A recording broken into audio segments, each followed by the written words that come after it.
All right, guys, we got some major breaking news here at the Trumpet News Channel, and this is the BP News Channel as well. Venezuela prepares for war with the U.S. with rifles, missiles, and well-oiled tanks at the ready, quote unquote. President Maduro of Venezuela, who is a communist. Now, these little communist nations are all now preparing in fascist, cult-like leadership nations like Iran, and they're all preparing for a war with the U.S. And I think they want to do it concurrently if it does happen. They want to attack the U.S. all at once. But here we go. Venezuela prepares for war with U.S. This is a Newsweek article. With rifles, missiles, and well-oiled tanks at the ready.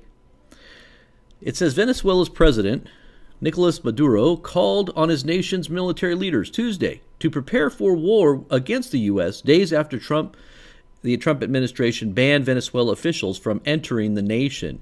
We have been shamelessly threatened by the most criminal empire that ever existed, and we have the obligation to prepare ourselves to guarantee peace, said Maduro, who wore a green uniform and a military hat as he spoke with his army's top brass during a military exercising involving tanks and missiles.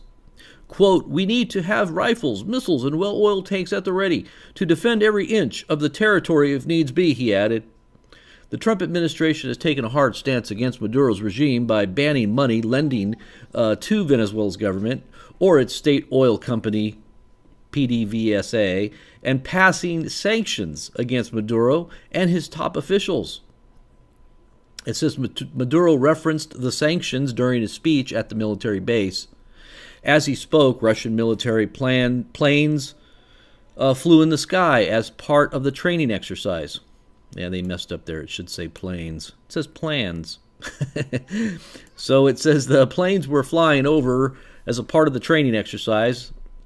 Agence France Presse reported, the future of humanity cannot be the world of illegal sanctions, of economic persecution, Maduro said.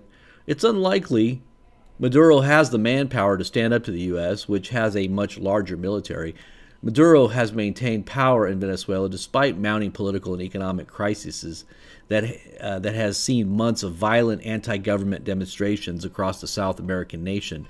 Defense Minister Vladimir Padrino has backed Maduro during the upheaval, but some critics have begun a whisper campaign suggesting that the military could break away and support a coup against the president. Herbert Garcia, a former senior army general and minister, told Reuters in August, there have been 3 attempted military coups in Venezuela since 1992. Russia has defended Maduro in recent months, going so far as to accuse Trump of preparing for an invasion of Caracas. Quote, we are strongly against unilateral sanctions against sovereign states, Russian Foreign Ministry spokesman Maria Zakharova said in August. We will carefully analyze the implications of the sanctions imposed by the United States and their possible effect on the interests of Russia and Russian businesses. We can already say they will not affect our willingness to expand and strengthen cooperation with the friendly nation of Venezuela and its people, quote unquote. President Donald Trump directed his penchant for insulting world leaders toward Venezuela during a United Nations speech earlier this month. He said Washington could intervene in Venezuela to help its citizens recover their country. Quote, we cannot stand by and watch, he said. Maduro oversaw a disputed election earlier this year to muzzle the elected National Assembly by creating Constituent Assembly in its place. So it looks like there are definitely lots of trouble in the world, including south of the border. And, yeah, looks like these nations are all kind of collaborating, if you ask me. Proxies of the Russian state, communist nation of these communist nations that are proxies of Russia.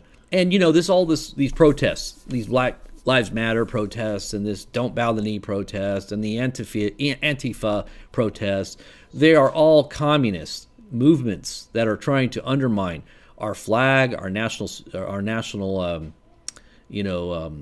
our Constitution, and trying to attack our monuments and icons that we hold dear. This is why there is a big push on trying to take down monuments, going so far as to go after George Washington and, saying that the flag is racist. And, really, this is really where they're trying to push this, the Black Lives Matter, and this whole thing about Trump being a racist. Now, first he was colluding with Russia. Now he's a racist. He's a white supremacist. And everybody that supported him obviously is in the same category. Even if you're Mexican, even if you're black, like myself, I'm Mexican. So you can't say I'm a white racist, but what do you call me? A white nationalist? Oh, that's right. They called Ben Carson a white nationalist because he's on the Trump team. Okay, well, that's because you got Looney Tune and lunatic people in the Democrat Party, which is on its way out. Irrelevant, totally, completely washed up. Everybody's seeing it, just like the NFL. They are, and their days are numbered, and they're about to completely and utterly implode.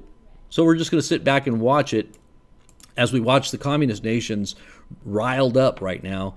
Same thing's happening here at home. The communists in our government are getting riled up.